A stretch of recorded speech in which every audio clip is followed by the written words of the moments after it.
Sam Elliott's deep, unhurried voice has become one of the most iconic sounds in Hollywood, evoking feelings of stillness and gravity. For more than 50 years, it has narrated the stories of rugged cowboys, whispered poetic farewells, and elevated countless films.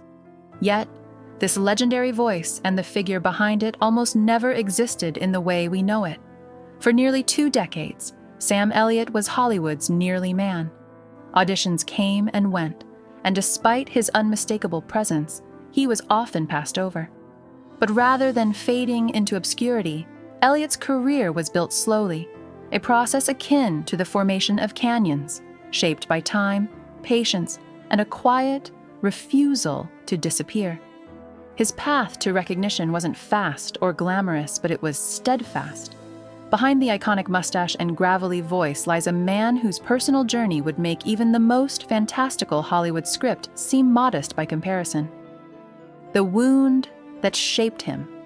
Sam Elliott's journey to Hollywood fame wasn't one of privilege, but of persistence in the face of rejection. He was born on August 9, 1944, in Sacramento, California, far from the rugged Western landscapes that would define his career. His father, Henry Nelson Elliott, worked for the California Department of Fish and Game, embodying the practical, no-nonsense post-war American male. His mother, Glenn Sutter, was quieter and more nurturing. Though the Elliott family was ordinary by many measures, it was defined by a profound silence that Sam would later reflect upon. His father, though present, was emotionally distant. A man of few words and fewer expressions of affection, he failed to offer the validation Sam so desperately craved. This emotional gap left a wound in Sam, one that would shape his resilience and determination throughout his life. A father's silence. As a child, Sam Elliott craved his father's approval, but he rarely received it. His father's brand of masculinity was stoic and unyielding, grounded in actions rather than words. Sam's attempts to earn his father's affection fell short, and instead of praise, he faced silence. That silence became a wound, one that Sam carried with him as he entered adulthood. When the family moved to Portland, Oregon, when Sam was 13, the emotional distance between father and son deepened. In the cold, rainy city, Sam struggled with the challenges of adolescence, feeling more like an outsider than ever. His awkwardness, coupled with a sense of not quite fitting in, only magnified the emotional isolation he felt. Yet, it was during this time that Sam found solace in the wide, open spaces of Oregon's wilderness, where the pressure of expectations melted away, and he could begin to reconnect with himself. The early struggles. Despite the emotional distance from his father, Sam Elliott's love for acting began to take shape during his teenage years. At the University of Oregon, he discovered that acting wasn't just a hobby. It was something he felt compelled to pursue. But his father saw things differently. Henry Elliott believed in practicality and a life rooted in tangible work. He couldn't fathom his son choosing the uncertain path of acting. Instead, Sam's decision to pursue acting was met with disapproval. The clash of their views on life created a deep rift between them.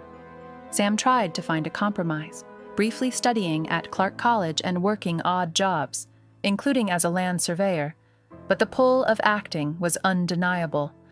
Eventually, he made the choice to move to Los Angeles in the mid-1960s, armed with little more than raw determination and the hope that Hollywood might eventually notice him.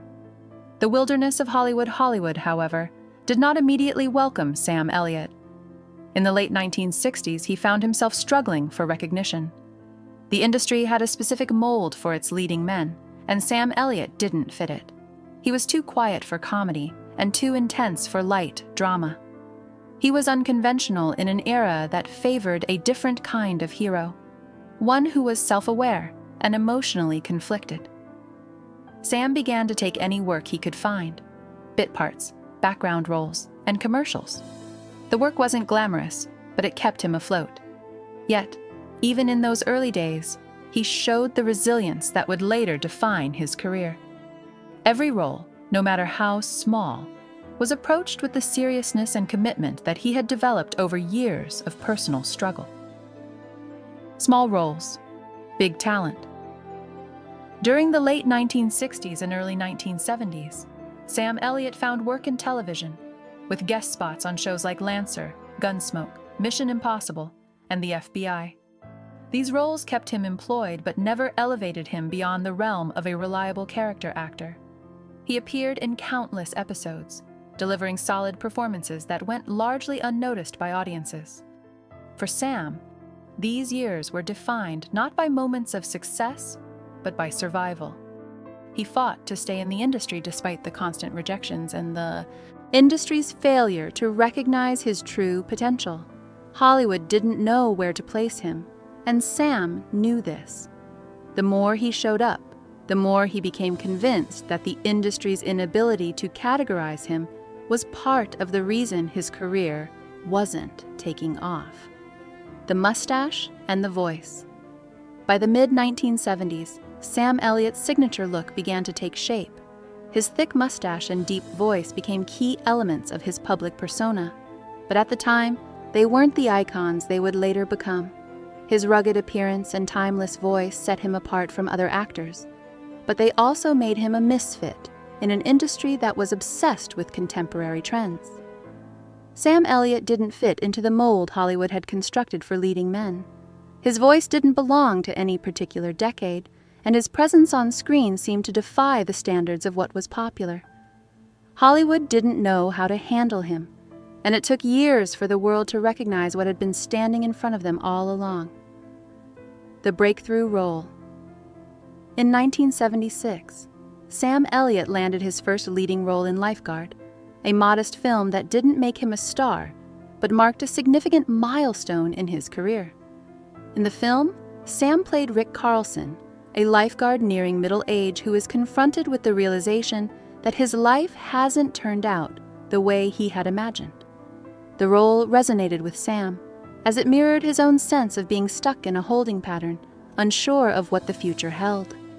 The film didn't make waves at the box office, but it proved to the people in the industry that Sam Elliott was capable of carrying a film. It showed that he wasn't just a supporting player, he was a leading man in the making, the road ahead. The 1980s and 1990s would be the decades that finally brought Sam Elliott the recognition he deserved. By then, he had developed into the iconic figure that Hollywood had overlooked for so long. His roles in films like The Big Lebowski, Tombstone, and Roadhouse cemented his place as a leading man. But his rise to fame was not one of overnight success. It was the culmination of decades of hard work, small roles, and a relentless belief in himself. Sam Elliott had spent 20 years in the wilderness of Hollywood, and when the industry finally stopped long enough to recognize what had been standing there all along, he became one of its most enduring and beloved figures.